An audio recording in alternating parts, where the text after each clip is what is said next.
10월 1일 금요일 가정 영성 회복을 위한 가정 예배를 시작하겠습니다. 다 같이 주님 가르치신 기도합니다.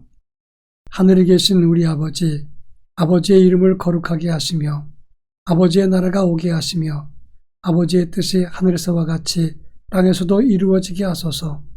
오늘 우리에게 일용할 양식을 주시고 우리가 우리에게 잘못한 사람을 용서하여 준 것 같이 우리 죄를 용서하여 주시고 우리를 시험에 빠지지 않게 하시고 악에서 구하소서. 나라와 권능과 영광이 영원히 아버지의 것입니다. 아멘. 찬송가 347장 허락하신 새 땅에 찬송가 347장을 다 같이 부릅니다.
이 시간 우리에게 주시는 하나님 말씀은 구약성경 여호수아서 24장 19절로 24절 말씀을 한 절씩 교독하겠습니다.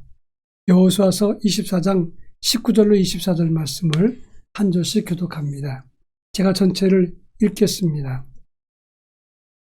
여호수아가 백성에게 이르되 너희가 여호와를 능히 섬기지 못할 것은 그는 거룩하신 하나님이시요 질투하시는 하나님이시니 너희의 잘못과 죄들을 사하지 아니하실 것입니다. 만일 너희가 여호와를 버리고 이방 신들을 섬기면 너희에게 복을 내리신 후에라도 돌이켜 너희에게 재앙을 내리시고 너희를 멸하시리라 하니 백성이 여호수아에게 말하되 아니니이다. 우리가 여호와를 섬기겠나이다 하는지라. 여호수아가 백성에게 이르되 너희가 여호와를 택하고 그를 섬기라 하였으니 스스로 증인이 되었느니라 하니 그들이 이르되 우리가 증인이 되었나이다 하더라.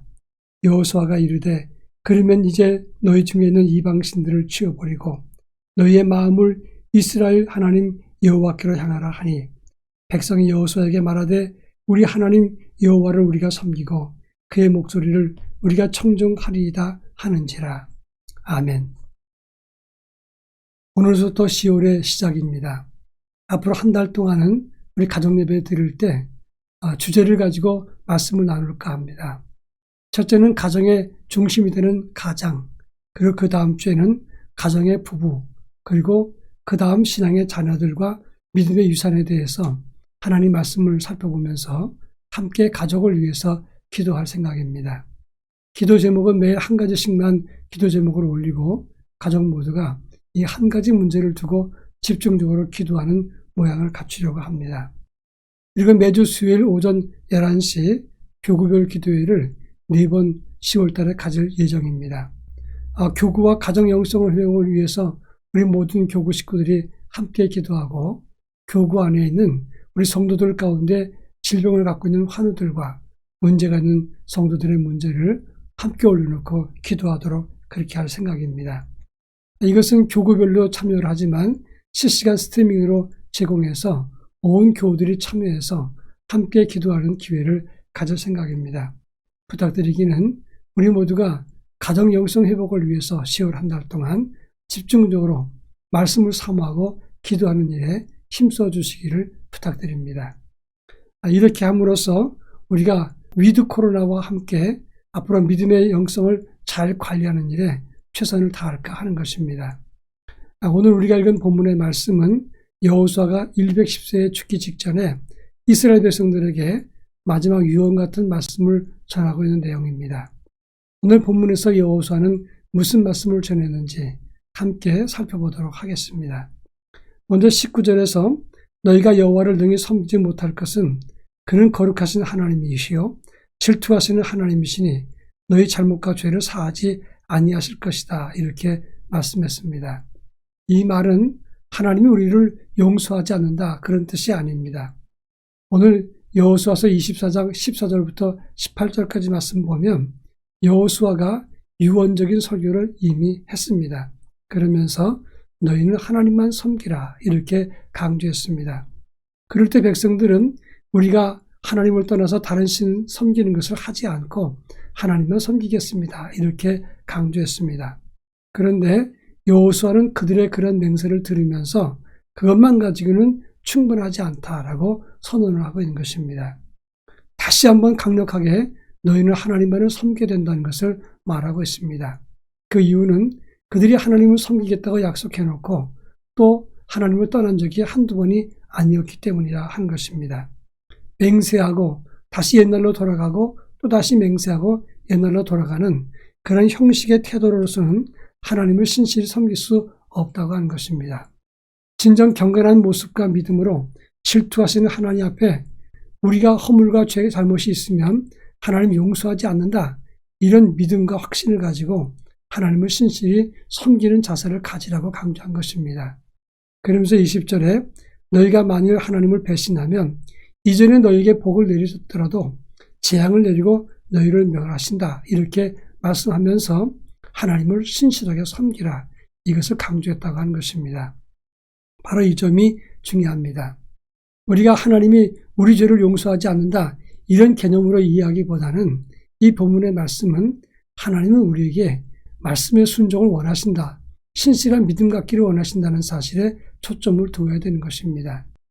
그런가 하면 21절과 24절의 말씀 보면 백성들은 여호수아에게 이렇게 고백을 합니다.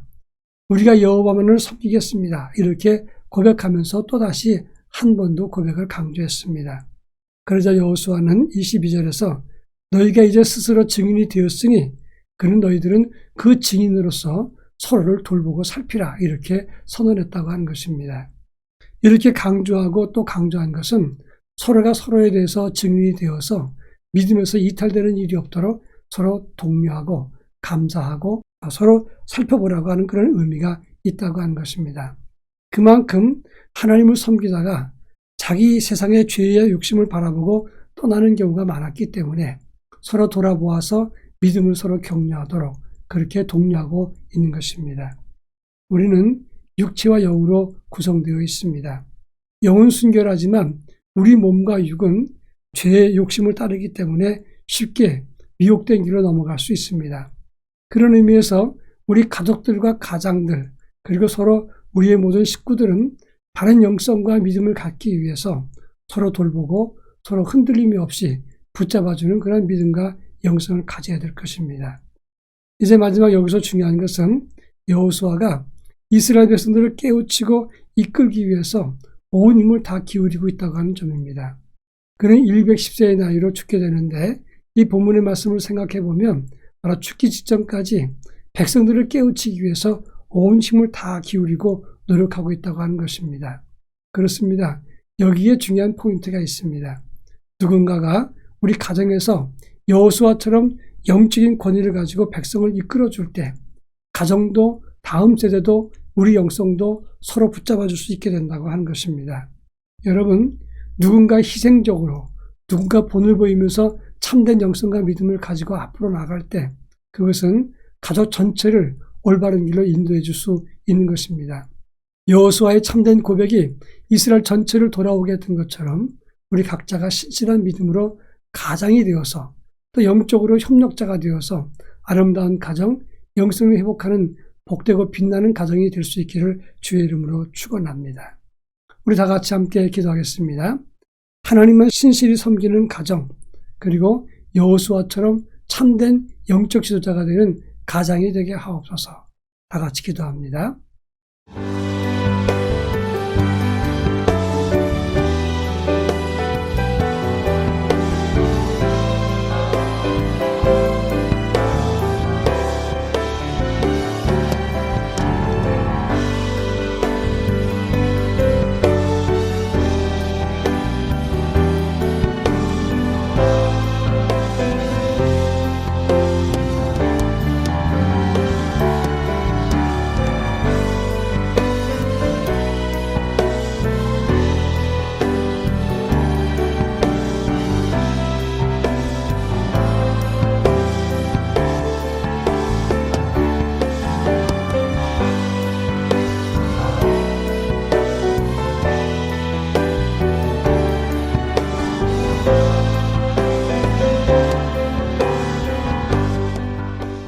사랑 많으신 하나님 아버지, 이 시간 간절한 마음으로 우리의 가정을 위해서 기도 시작합니다. 하나님, 저희들의 모든 가정들이 하나님을 신실히 섬기는 믿음의 가정이 되게 해 주시옵소서. 뿐만 아니라 누군가는 여호수아처럼 이 가족 전체를 이끌어가고 영성을 살피는 참된 가장, 참된 지도자가 될 수 있게 도와주셔서 우리 가정이 하나님을 기쁘시게 하는 온전한 가정으로 든든히 서게 하옵소서. 예수님의 이름으로 기도합니다. 아멘.